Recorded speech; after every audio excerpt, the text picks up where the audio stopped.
बिस्मिल्लाहिर्रहमानिर्रहीम अस्सलाम वालेकुम रहमतुल्लाह। Army chief general Asim Munir के ऊपर इस वक्त इंटरनेशनली बहुत ज़्यादा दबाव आ चुका है। और दबाव जो है वो इस वक्त ईरान इसराइल या ईरान इसराइल अमेरिका का जो क्राइसिस है उसके अंदर फाइनल फैसला करने के लिए पाकिस्तान की एस्टैब्लिशमेंट के ऊपर शदीद तरीन दबाव मौजूद है, शदीद तरीन किस्म का। और इस वक्त पाकिस्तान के एस्टैब्लिशमेंट को समझ नहीं आ रही कि अब करें तो करें क्या। ये बड़ी डेंजरस सिचुएशन है, बड़ी ख़तरनाक। और इसके अंदर फैसला करना, इसके अंदर मामलात को देखना, ये कोई विजनरी लीडर ही काम कर सकता है कि आपने एक क्लियर कट पॉलिसी अपनानी है और कैटेगोरिकली आपने फैसला करना है। लेकिन अगर आप यहाँ पर थोड़ी सी मक्कारी, अयारी और मुनाफकत से काम लेंगे फिर आप ट्रैप हो जाएंगे। ये बिल्कुल उसी तरीके से जिस तरह से अफ़गानिस्तान के मामले के ऊपर आपने 20 साल 2 नंबरी की, आखिरकार आप ट्रैप हो गए। और आज देखें इतनी बड़ी दहशतगर्दी की जंग जो दुनिया के अंदर ख़त्म हो चुकी है। दुनिया का कोई मुल्क दहशतगर्दी की बात नहीं करता, वॉर एंड टेरर की बात नहीं करता सिवाय पाकिस्तान के। पाकिस्तान फंसा हुआ है क्योंकि पाकिस्तान ने गलत फैसला कर लिया उस मौके पर 2001 के अंदर। 9/11 के बाद हम फंस गए। इमरान खान उस वक्त भी कहता रहा कि आप इसमें मत जाएं। आज सेम वो सिचुएशन पैदा हो चुकी है तकरीबन 25 साल बाद, 26 साल बाद। मामला क्या? अब आपने पूरा सिनारियो समझना। एक तरफ आपको पता है कि ईरान इस वक्त बड़े ताबड़तोड़ किस्म के हमले कर रहा है। अब ईरान एक बहुत ही ज़बरदस्त मुल्क साबित हुआ है और अमेरिकी सदर डोनाल्ड ट्रंप, उनको दी जाने वाली जितनी ब्रीफिंग थी, उनको दी जाने वाली जितनी इस हवाले से प्रेजेंटेशन थी कि हम ईरान के ऊपर हमला करेंगे, ऐसे जाके झपटेंगे, पकड़ेंगे, 2 दिनों के अंदर ऊपर लीडरशिप उड़ा के, मार के, सब कुछ मलिया मेट करके, रजीम चेंज ऑपरेशन कर के हम 2 दिनों में वापस आ जाएंगे। अल्लाह खैर सलाह, मसला ही कोई नहीं। सबस बाग ये दिखाया क्या डोनाल्ड ट्रंप को? डोनाल्ड ट्रंप आपको बताया शोखा किस्म का आदमी है, वो भी चढ़ दौड़ा। उसने कहा कि ठीक है पा जाओ। उसने ईरान के ऊपर हमला कर दिया। उसे पता नहीं था कि ईरान के पास पिछले 25 साल से, 30 साल से, 40 साल से वो तैयारी करके बैठा हुआ है, सुरंगें बना के बैठा हुआ है। उसके पास मिसाइल टेक्नोलॉजी है, ड्रोन टेक्नोलॉजी है।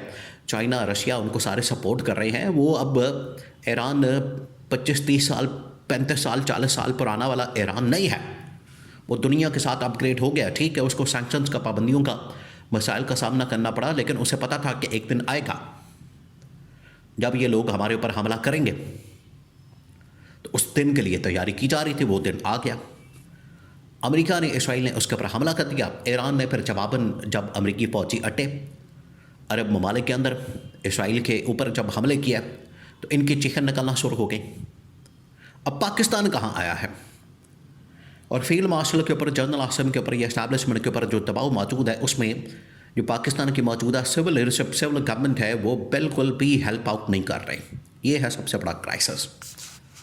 अब गवर्नमेंट के ऊपर, फील्ड मार्शल के ऊपर, इस्टेब्लिशमेंट के ऊपर जो दबाव है वो ये कि फील्ड मार्शल इस मामले के अंदर जाएं और सऊदी अरब का साथ दें।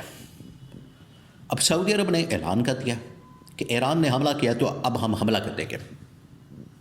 अब सऊदी अरब के वज़ीर से पूछा गया कि आप हमला करेंगे, कैसे करेंगे? आपने तो सारा काम किया हुआ है इकोनॉमिक पावर के ऊपर।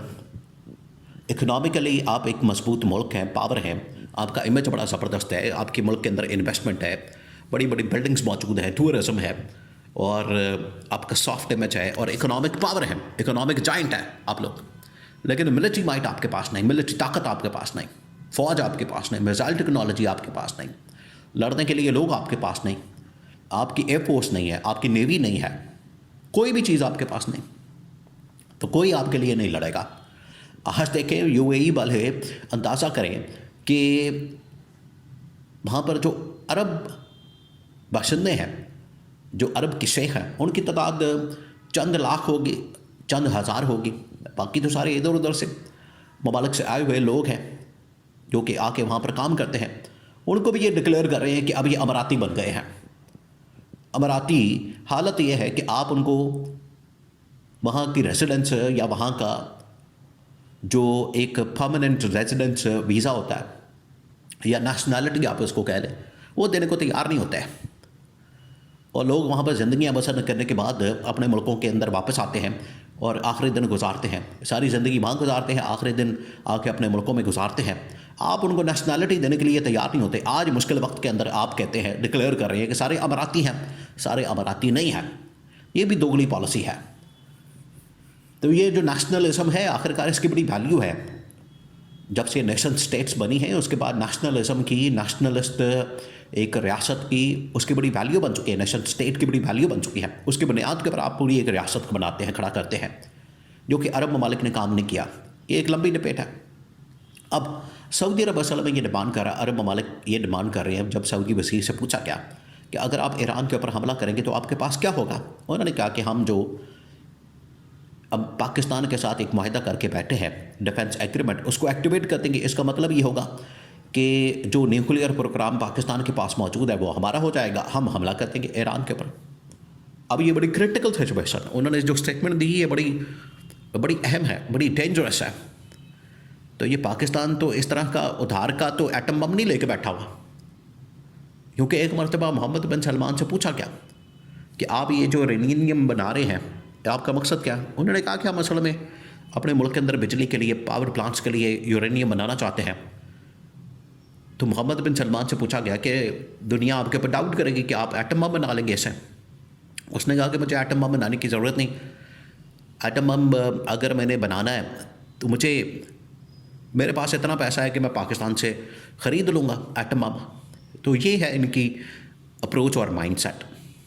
तो अब वो बात करें कि पाकिस्तान से हम ले लेंगे और न्यूक्लियर अम्ब्रेला हमारे पास मौजूद है। तो ये मामला बड़ा इस वक्त क्रिटिकल हो गया पाकिस्तान के इस्टेब्लिशमेंट के लिए, फील्ड मार्शल के लिए। यहाँ पर इसी वजह से अहले तशरीह उलमा ने फील्ड मार्शल के साथ मुलाकात की कि आप हमें कैटेगोरिकली बताएं, क्लियर कट, कि आप जा रहे हैं ईरान के ख़िलाफ़ महाज खोलने, ये क्या करने जा रहे हैं? तो उन्होंने कहा कि नहीं, हम एक हैं, मुस्लिम इत्तेहाद के लिए हम एक हैं। तो ये जो शहबाज शरीफ को काम करना चाहिए, यहाँ पर लीडरशिप का रोल, एक इंटरनेशनल लेवल के ऊपर लीडरशिप का रोल प्ले करना चाहिए। शहबाज शरीफ गायब है मंजर से, और फील्ड मार्शल के ऊपर सारा ये दबाव, इस्टेब्लिशमेंट के ऊपर सारा ये दबाव मौजूद है। अब वो इसमें बुरी तरह से आप कह लें कि सिचुएशन ऐसी फंस गई है, बन गई है, उसके अंदर फंस गए हैं। तो अब इन्हें समझ नहीं आ रही है। तो इस्टेब्लिशमेंट के पास अब ऐसी सूरत में, जब मोहम्मद बिन सलमान पाकिस्तान आया था लास्ट टाइम इमरान खान के दौर में, तो सारा इमरान खान ने हैंडल किया मामलात को। उस वक्त भी बड़ा दबाव मौजूद था पाकिस्तान के ऊपर इसराइल को तस्लीम करने का। इमरान खान ने फ्रंट से लीड किया, एब्सोल्युटली नॉट का, कि नहीं हम ऐसा काम नहीं करेंगे। आज शहबाज शरीफ ये काम नहीं कर सकता, तो फिर किस मर्ज की दवा है शहबाज शरीफ? ये इस्टेब्लिशमेंट को असल में इस बात का गुस्सा कि जब क्रिटिकल टाइम, डेंजरस टाइम, मुश्किल टाइम आता है तो शहबाज शरीफ बिल्कुल छुप जाता, गायब हो जाता, नज़र नहीं आता। तो इस तरह के शहबाज शरीफ का हमें क्या फ़ायदा?